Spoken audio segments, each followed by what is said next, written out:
America ঘোষণা দিল 10,000 সৈন্য নামাবে, অর্থাৎ গ্রাউন্ডে নামাবে, এই তো আমেরিকান এই ঘোষণার পরই ইরান আমেরিকার F-35 F-80 দুটি বিমান ভূপাতিত করবে এবং এটা স্বীকার করেছে। আমেরিকা এটা অ্যাকনলেজমেন্টে নিয়েছে যে হ্যাঁ, আমাদের দুটো বিমান আমরা হারিয়েছি।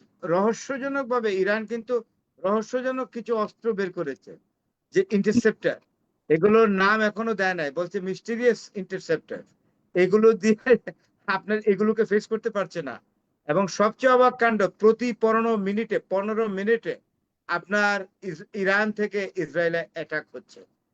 প্রতিটা 15 মিনিটে মিসাইল অ্যাটাক হচ্ছে। আপনি প্রতিটা 15 মিনিটে যদি মিসাইল অ্যাটাক হয়ে থাকে, তাহলে এটা কি সম্ভব যুদ্ধ চালানো? এখন গ্রাউন্ডে কোথায় সৈন্য নামাবে? মধ্যপ্রাচ্যের দেশগুলোতে সৈন্য নামাবে? আপনার কি মনে হয় গ্রাউন্ডে 10,000 সৈন্য আহ, নামালেই এখানে ইরান পরাজিত হবে? এবং সবচেয়ে অদ্ভুত ব্যাপার যে এখানে নামানোর এখানে ইরানের, সরি, আমেরিকার সবচেয়ে উদ্দেশ্যটা হলো এই 10,000 সৈন্য গ্রাউন্ডে নামানো মধ্যপ্রাচ্যে, সেখান থেকে বিশেষ করে বাহরাইন এবং ইউএইতে, মানে আরব আমিরাতে। এখান থেকে তারা হরমুজ প্রণালীতে একটা গ্রাউন্ড লেভেলের অ্যাটাকে যাবে, এটা হলো তাদের কথা। এবং তারা তিনটা দ্বীপকে এখানে করেছে, সিলেক্ট করেছে, যে এখানে তিনটা দ্বীপ, একটা হলো আপনার কাসেম আইল্যান্ড, আরেকটা হলো ডিস আইল্যান্ড, আরেকটা হলো আমার খার্গ আইল্যান্ড। এগুলা হরমুজের মোটামুটি একটু বিশেষ দূরত্বে, মানে কনভিনিয়েন্ট ডিস্টেন্সে আছে হরমুজ থেকে, সেখানে তারা সৈন্য নামাবে। অর্থাৎ এই 10,000 সৈন্য ওইগুলোতে অবস্থান নেবে, এই তিনটা দ্বীপে। আমার প্রশ্ন হলো এই, যে ইরান কি তখন হাত পা গুটিয়ে বসে থাকবে? ইরানের যে মিসাইল আছে, ইরানের যে বিভিন্ন ভার্সনের অস্ত্র আছে, এবং ইতিমধ্যে ইরান কিন্তু মানে এআই এর ব্যবহার শুরু করেছে যুদ্ধে। এটা বোধহয় নতুন, ইরান কিন্তু ঘোষণাই দিয়েছে যে এখন আমরা আর্টিফিশিয়াল ইন্টেলিজেন্স ব্যবহার করছি যুদ্ধে। সুতরাং যুদ্ধের গতি আগের চেয়ে তীব্র হয়েছে। সবচেয়ে বড় কথা হলো এর মধ্যে লেবাননে আপনার যেই মানে আক্রমণ করেছে, আহ, বর্তমানে ইসরায়েল লেবাননে আক্রমণ করে একটা চাপ সৃষ্টি করতে চেয়েছে, কিন্তু সমস্যাটা কিন্তু অন্য জায়গায় হয়েছে। লেবাননে আক্রমণ করে কোনো লাভ নেই। লেবাননের হিজবুল্লাহদের কাছে 50,000 আপনার মিসাইল আছে, এইগুলোকে সাবডিউ করা খুবই কঠিন, খুবই কঠিন। এটা কখনোই সম্ভব না। এবং ইতিমধ্যেই জানেন তো, লেবাননে অ্যাটাক করতে গিয়া দুজন ইসরায়েলি সৈন্য আত্মহত্যা করেছে। যে যুদ্ধ আর ভালো লাগে না, কারণ রাতেও ঘুম নাই, দিনেও অবশ্যই মানে কোন রকম বিশ্রাম নিতে পারি না, এটা কোনো জীবন না। 2 জন ইসরায়েলি সৈন্য আত্মহত্যা করেছে। এর মধ্যে ইরানের সাথে ডোনাল্ড ট্রাম্প একটা নেগোসিয়েশন হয়ে যাচ্ছে, ইত্যাদি ইত্যাদি বলছে। কিন্তু ইরান তো নেগোসিয়েশন চাচ্ছেন না, ইরান চাচ্ছে পারপিচুয়াল সলিউশন। ইরান চাচ্ছে যে এটার একটা মানে স্থায়ী সমাধান হোক, এইটা ইরান চাচ্ছে। আর যে রকম আপনার 15টা পয়েন্ট দিয়েছে ডোনাল্ড ট্রাম্প, এই ইয়েটা কি, ইরান কি ডোনাল্ড ট্রাম্পের বাবার তাল্লুক? আমি এটা জানতে চাই। Is it the paternal জমিনদারি property of the father of Donald Trump? যে এই 15টা চুক্তি আপনি দেখেছেন? আপনি ইয়ের উপরে চুক্তি দেখেন, আপনার যে নিউক্লিয়ার এর উপরে চুক্তিগুলো দেখেন। ইরান যে 1951 সাল থেকে নিউক্লিয়ার ডেভেলপ করে যাচ্ছে, হ্যাঁ, নিউক্লিয়ার ফ্যাসিলিটিস কে ডেভেলপ করে যাচ্ছে, এবং তার কথায় সবকিছু এখন ডিস্ট্রয় করবে ইরান। ডিস্ট্রয় করার জন্য এরকম ইরান রাত দিন যুদ্ধ করছে, এবং বলছে আমাদের যুদ্ধ হবে অত্যন্ত দীর্ঘায়িত, এটা শেষ হবে না। ইরানের প্রতিটি নাগরিক বেঁচে থাকা পর্যন্ত আমরা এই যুদ্ধে ইতি টানবো না। ইতিমধ্যে ইসরায়েলের ফোর্সের টানাপোড়েন পড়েছে। আপনি তো জানেন ইসরায়েলের কমান্ডার ইন চিফ একটা মিটিং করেছে, মিলিটারি মিটিং। সেখানে হুম।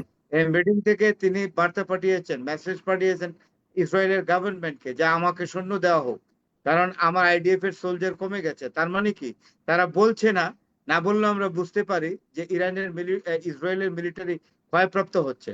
তাই রিজার্ভ ফোর্স থেকে, ইসরায়েলের যে রিজার্ভ ফোর্স, তা থেকে সৈন্য চাচ্ছে। আপনি এখন বুঝতে পারেন, রিজার্ভ ফোর্স থেকে তারা এখন ইসরায়েলকে সৈন্য নিতে হচ্ছে। তার মানে এগুলো প্রকাশ করে না, কিন্তু we can exactly gas the miserable condition of Israel. এটা কিন্তু আমরা এখন বুঝি এটা তো এবং রহস্যজনকভাবে ইরান কিন্তু রহস্যজনক কিছু অস্ত্র বের করেছে, যে ইন্টারসেপ্টর, এগুলোর নাম এখনো দেয় নাই, বলছে মিস্টিরিয়াস ইন্টারসেপ্টর। এগুলো দিয়ে আপনার এগুলোকে ফেস করতে পারছে না।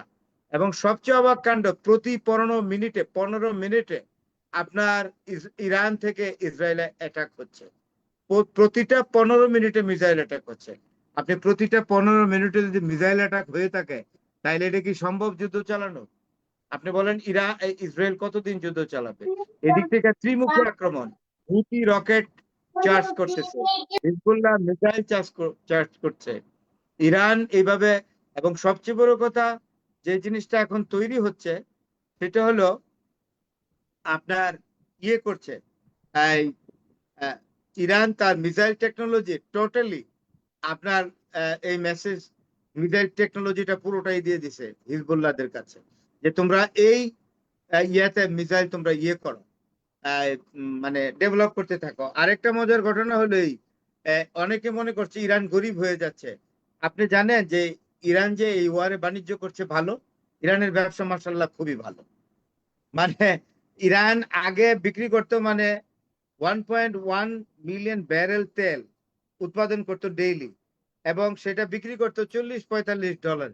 আর এখন ইরান এটা আপনার উৎপাদন করে 100, মানে এখন আরো বেশি করে $150 মিলিয়ন উৎপাদন করে, এবং সেটা বিক্রি করে কত জানেন? 100 থেকে $140 বিক্রি করে। তাহলে কি লাভ হচ্ছে না? আগে বিক্রি করতো ব্যারেল প্রতি $40-50, আর এখন 100 থেকে 130 থেকে $40 বিক্রি তো করছে। প্রশ্ন হলো, তো ইরান তো আয় করছে। বাণিজ্যের চেয়েও বেশি উদ্বেগের জায়গা হলো ইরান আসলে যে ক্ষতির সম্মুখীন হচ্ছে সেই ক্ষতিটা কতটুকু কাটিয়ে উঠে বর্তমানে আপনি যেটা বললেন যে চিরস্থায়ী একটা বন্দোবস্ত করবার জন্য সর্বশেষ যে চূড়ান্ত ফলাফল নিজেদের পক্ষে আনবে সেই সক্ষমতা কতটুকু শেষ পর্যন্ত থাকবে বলে আপনি মনে করেন? ইরানের সক্ষমতার কোনো অভাবই নেই। এই জন্যই তো ইরান বলে যে আমরা তো সিজ ফায়ারে বিশ্বাস করি না। ইরান বলছে we want perpetual solution, we don't believe in ceasefire at all, because American President Donald Trump does not keep his word at all. তার ওয়াদা করা এবং ওয়াদা ভুলে যাওয়া বা ওয়াদা না রাখাই হলো তার চরিত্রের বৈশিষ্ট্য। আর আরেকটা ট্রাম্পের এই সুখবর আছে। দাবিগুলিকে আপনি কিভাবে দেখেন? ট্রাম্প তো বলেছে যে ইরান থেকে আমার কাছে বারবার বলা হচ্ছে যে তারা একটা চুক্তি করতে চায় এবং ইরান আলাপ আলোচনা চালাচ্ছে, এবং ইরান সবচেয়ে মানে হাস্যকর বলবো নাকি ওর বিপরীতে কি বলবেন আমি জানি না, সে বলেছে যে ইরানের সর্বোচ্চ নেতা হওয়ার জন্য ট্রাম্পকে ইরান থেকে প্রস্তাব দেওয়া হয়েছে। এই স্টেটমেন্ট গুলিকে আপনি কিভাবে বিশ্লেষণ করবেন? আসলে ভদ্রলোকের মশকরা যায় না। আমেরিকার প্রেসিডেন্ট এই ধরনের মশকরা করে, এটা ভাববার অতীত। এই লোকটা আমেরিকার প্রেসিডেন্টের গদিটাকে অপবিত্র করেছে, অসুন্দর করে। তার he is not qualified. He does not have minimum qualification to be the president of the United States of America. এখন ইরানের সর্বোচ্চ নেতা হবে, এটা কি মস্করা ঠাট্টা করে না? এটা কি ঠাট্টার বিষয়? প্রতিদিন লোক মারা যাচ্ছে, লোক ক্ষয় হচ্ছে, সৈন্য ক্ষয় হচ্ছে, আর উনি বলে আমাকে ইরানিরা ধর্মীয় নেতা এটা কিন্তু হিসেবে ঠাট্টা করে বলেনি। এখন আপনাকে আইদার ইউ হ্যাভ টু সর্বোচ্চ। Treat him as a liar, কারণ এই ধরনের কোনো প্রস্তাবই হয়তো দেয়নি, উনি হয়তো বানিয়ে মিথ্যা বলছে, মিথ্যুক হয়তো বলতে পারেন। এখন ট্রাম্প মিথ্যুক যদি সে হয়ে থাকে তাহলে অন্যান্য প্রস্তাবগুলিকে আপনি কি বিশ্বাস করেন? কি ইরান কি আদতে তাকে আলোচনা? একজন pathological liar, he is a pathological liar. এই লায়ার বললে তাকে আমার বিশ্বাস করতে হবে? আমি কেন বিশ্বাস করব? আমি কি পৃথিবী সম্পর্কে কিছুটা তো জানি, তাকে আমার বিশ্বাস করতে হবে কেন?